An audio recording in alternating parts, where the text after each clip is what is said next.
Primeira coisa, a nossa mente não sabe a diferença do real e do imaginário. A nossa mente não sabe a diferença do real e do imaginário. O que a gente utiliza na hipnoterapia? Qual é a principal coisa, né, que a gente utiliza na hipnoterapia? O ingrediente principal é a emoção, tá? Então entenda o seguinte, imagina que o nosso cérebro ele é separado por 3 partes. O cérebro inconsciente, que é o cérebro primitivo, certo?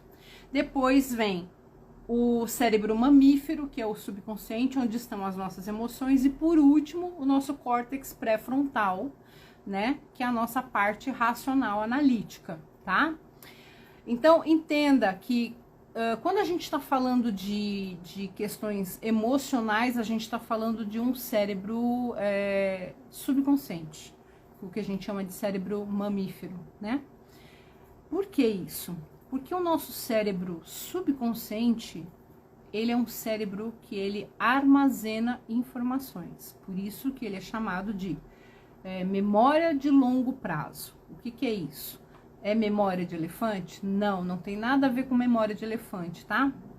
Tem a ver com, por uma questão de sobrevivência, o que o nosso cérebro faz? Ele vai armazenando as informações que ele acha que são importantes para que a gente se mantenha vivo, tá bom? Então, isso começa a acontecer a partir do 3º mês de gestação, né? Quando a gente tá assim, ó, desse tamanhozinho, na barriguinha da mamãe, a partir desse 3º mês de gestação, o tronco cerebral está em formação. Então, o cérebro já começa a captar determinadas emoções. Então, o que acontece? O cérebro, por uma questão de sobrevivência, a nossa mente, ela vai armazenando essas informações. Quando a gente está sendo gerado dentro da barriga da mamãe, o bebê não sabe que a mamãe é um e ele é outro. Não tem essa percepção de indivíduo, entende? Como o bebê não tem essa percepção de indivíduo, tudo aquilo que a mamãe sente passa para a criança consequentemente. Então, tudo aquilo que a mamãe sente na gestação passa para o bebê, porque o bebê ele está ali para captar as emoções. O nosso cérebro, gente, é um cérebro primitivo, tá? A nossa mente, o nosso cérebro não sabe que as coisas evoluíram. Nossa mente acha que a gente ainda está na época das cavernas, certo? Então ele ainda roda naqueles padrões homens da caverna. Eu gosto de deixar isso sempre bem explicado, porque muitas vezes a pessoa não entende que a nossa mente, ela não se modernizou, vamos dizer assim, tá? Para você ter mais ou menos uma ideia, o nosso córtex pré-frontal aqui, que é o nosso consciente, que é o racional, o analítico, a força de vontade e a memória de curto prazo, tudo aquilo que a gente acessa com muita frequência para que o nosso cérebro não gaste energia, o que acontece? Ele termina de ser formado, né? Ele termina de amadurecer quando a gente está com uns 25, 26 anos de idade. Entende? Então tem todo um processo que a gente precisa entender como é que a mente funciona, para que você consiga entender por que você faz o que faz, por que você sente o que sente, por que você pensa do jeito que você pensa, tá? Porque tudo tem uma explicação. Então vamos lá. A partir do 3º mês, esse bebê começa, por uma questão de sobrevivência, a captar emoções que vêm da mamãe, porque o nosso subconsciente ele tem essa função, vamos dizer assim, tá? De quê? De registrar emoções. Porque na época dos homens da caverna não existia comunicação verbal. De que forma que os homens se comunicavam? Era através das emoções. E continua sendo assim até hoje. Uma pessoa, quando ela tá brava, ela nem precisa dizer que ela tá brava. Se você olhar na cara dela, você já sabe. Não é? Quando ela tá com raiva, quando ela tá triste, quando ela tá feliz, quando ela tá com medo, quando ela tá surpresa, quando ela tá com nojo. A pessoa não precisa nem falar. Você de olhar para ela já sabe, porque a nossa comunicação não verbal, ela ainda é muito forte. Então entenda, as nossas 7 emoções, elas estão dentro do nosso subconsciente, que não estão lá por acaso, elas estão lá com uma função. Então hoje, o que eu mais atendo no consultório com a hipnoterapia? As 3 emoções que mais as pessoas acessam é medo, raiva e tristeza. Tá? Medo, raiva e tristeza, a maioria das pessoas. Então veja só, uma mãe, por exemplo, que teve uma gestação, que ela passou muito medo, muita tristeza, muita preocupação, né, muitos sentimentos, o bebê vai captando isso. Ele não sabe que existem 2 pessoinhas ali. Para o bebê, o que tá vindo da mãe é o que ele precisa aprender. E como é que a nossa mente aprende? Ou é por repetição, ou por alto impacto emocional. É assim que a mente da gente aprende, né? Então, o que acontece? Uma mãe que muitas vezes vai acessando a tristeza, vai acessando constantemente a tristeza, como é que você acha que esse bebê vai sentir? Como é que ele vai perceber o mundo? Através de uma emoção que está muito latente dentro dele, que é a tristeza, que foi aquilo que ele acessou muitas vezes, entende? Então, é assim que a nossa mente faz. Agora, tudo aquilo que acontece com a gente, né, desde quando a gente está na barriguinha da mamãe, a gente vai interpretando, tá? A gente vai interpretando, porque a gente não consegue ver os fatos da forma como ele é, de uma forma nua e crua, tá? A gente não consegue ver isso. A gente começa a interpretar tudo aquilo que aconteceu conosco. Então, vamos supor, vou dar um exemplo aqui. Mulher engravida e o pai dessa criança vai embora. Esse é o fato, tá? Ele é livre de interpretação. Ele é uma coisa assim, meio noticiário do Jornal Nacional. Ele é só notícia, nua e crua, tá? É o fato. Aí, o que acontece? A gente faz o quê? A gente começa a colocar histórias em cima disso. A gente começa a colocar interpretação em cima disso. E essas interpretações que a gente vai dando, que a gente vai contando, a forma como a gente vai percebendo o mundo, vai moldando as nossas emoções. E aí, a forma como a gente enxerga o mundo vai moldar um padrão. E esse padrão vai moldar um comportamento. E este comportamento vai dizer quem você é. Então, tudo aquilo que você viu, ouviu, sentiu, percebeu, desde a sua infância, você vai reproduzir isso na sua vida adulta. Então, hoje, nós somos a soma de tudo aquilo que a gente viu, ouviu, viveu, e sentiu, e percebeu. Então, o que a gente faz na hipnoterapia? A gente ressignifica essas histórias. Porque não tem como a gente mudar os fatos. Essa mulher que engravidou e o marido foi embora, a gente não tem como mudar isso na hipnoterapia. Mas a gente tem como mudar a forma como essa mulher se sentiu. A gente tem como ressignificar isso. Então não é o fato que a gente muda, mas é a interpretação que você deu para aquilo. Porque também tem uma outra questão na hipnoterapia. A gente fala que a nossa mente, ela mente.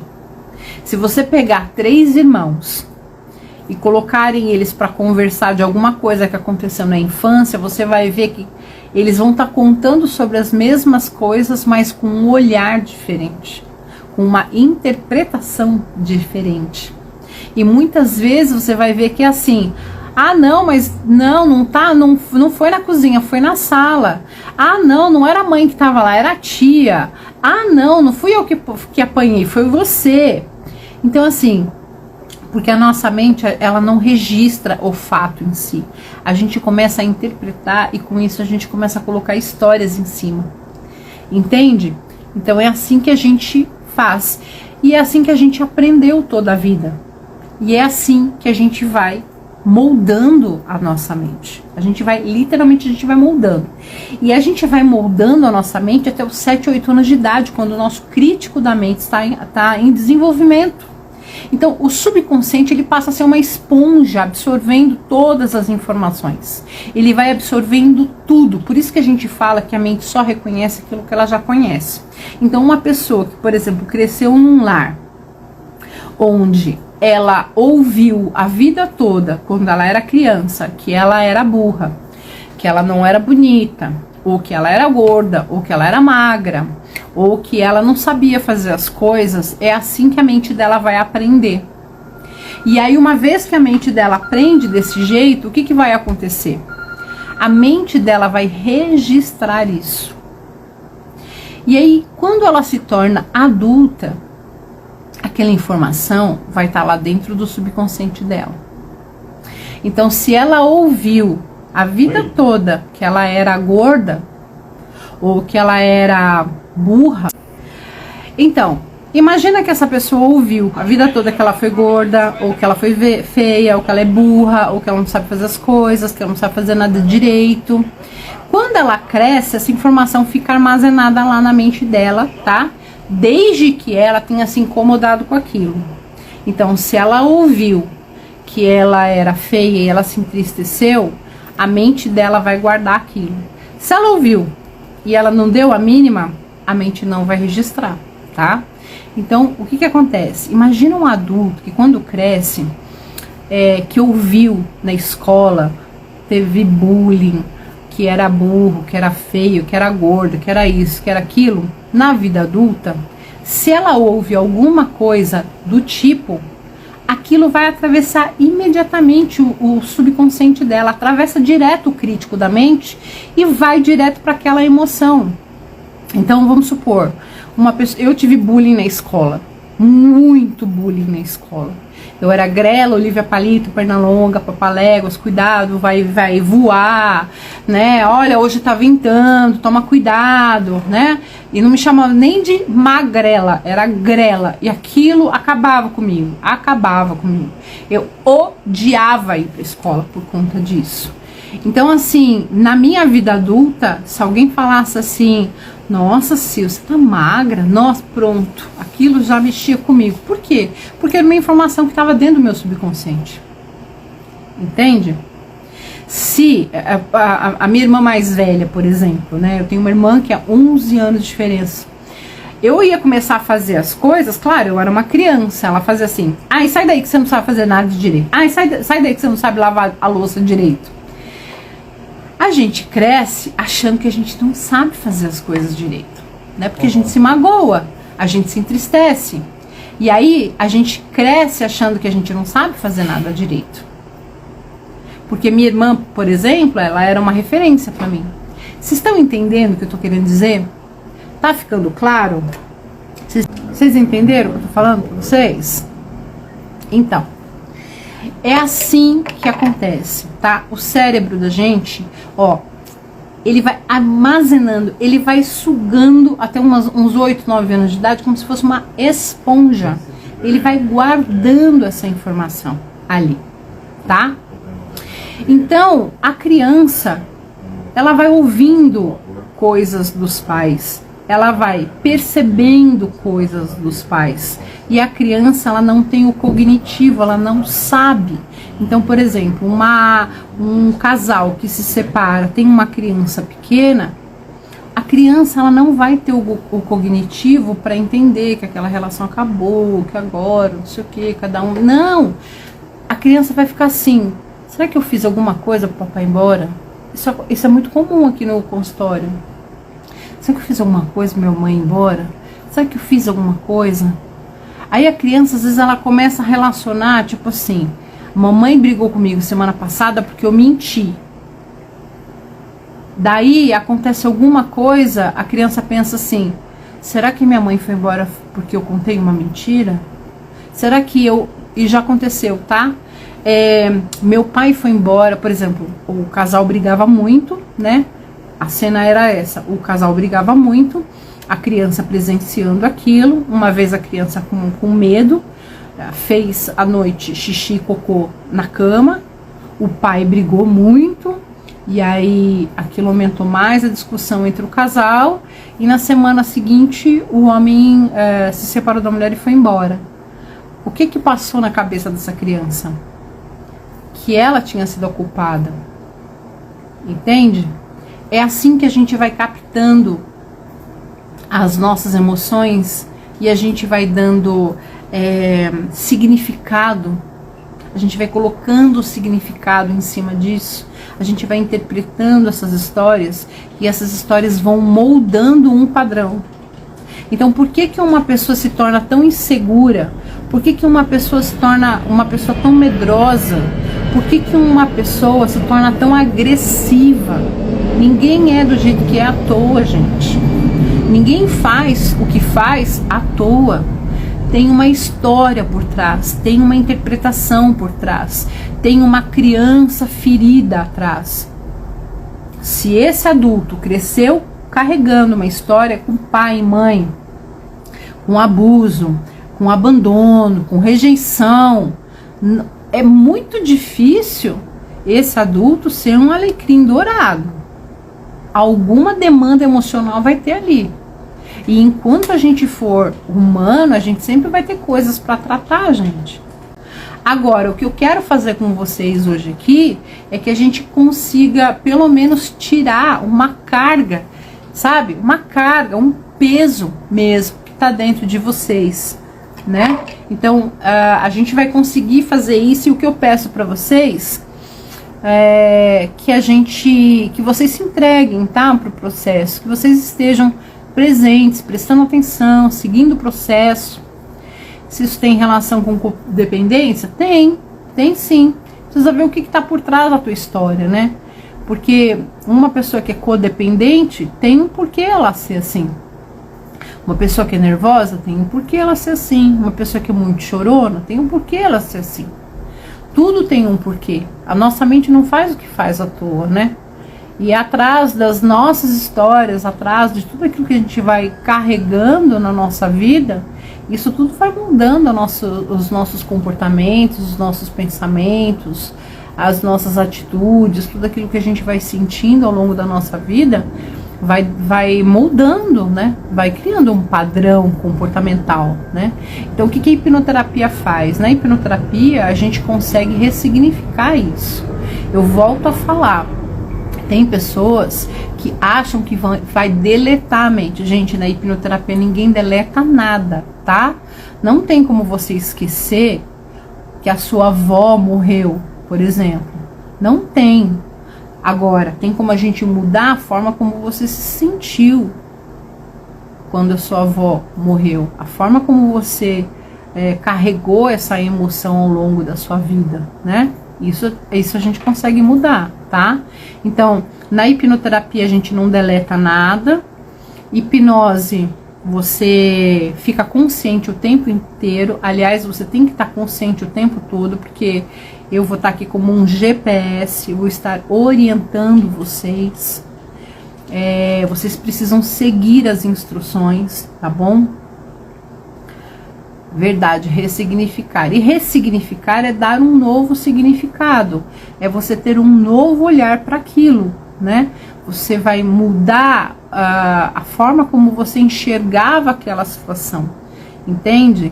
Então, quando a gente fala de ressignificar, é dar um novo significado para aquilo que te causava uma determinada dor, e hoje você olha com outro olhar.